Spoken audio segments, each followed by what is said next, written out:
So close yet so far seems to be the relationship between Yale University and Southern Connecticut State University. The two schools lie only about 3.3 miles from one another and have about the same number of students. Neighbors in the heart of New Haven, yet students remain isolated within the walls of their own schools. When we asked students at Southern if they had heard of Yale, while all of them had, not all of them knew how to get there. New Haven. And do you know how close we are to it? I'd say about maybe 10 minutes. I don't know how to get there, but I know where it is. I know it's in New Haven, around here somewhere. I'm not sure exactly. When Yale students were asked the same question about Southern, many hadn't even heard of the school before. Have you ever heard of Southern Connecticut State University before? No, have not. Have you ever heard of Southern Connecticut State University? I have not. You have not, okay. All I know is that it's a school in New Haven, and that's it. Perfect. All I know is that we were going to do, they participate in Colleges Against Cancer, so that's all I've heard about them, what they do for CAC. But. Okay. Author Anne Mullen depicted this great divide in her book, The Degrees of Inequality. Michael Bingham, editor at New Haven Magazine, wrote a review of the book.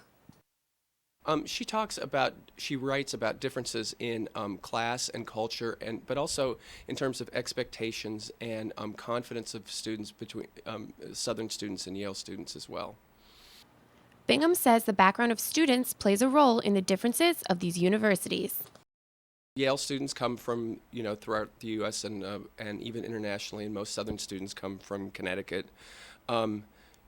The Yale students expect to join, what Occupy Wall Street calls the 1%. They expect to be very successful in their professions, whatever they choose to do, whereas a lot of Southern students may be the first of their families to attend college, and they want to do better than their parents may have done. Students at Yale feel there are stereotypes attached to studying at Connecticut's Ivy League. I think a lot of people would be inclined to say that people here are full of themselves or robotic, but it's definitely not true. Everyone I've met so far has been completely nice, down to earth, and everyone has something to offer. People think they don't have fun and they're really brainy and all they do is have their heads in books. I'm sure being an Ivy League university, I'm sure the public might have preconceived notions about, arrogance or things like that.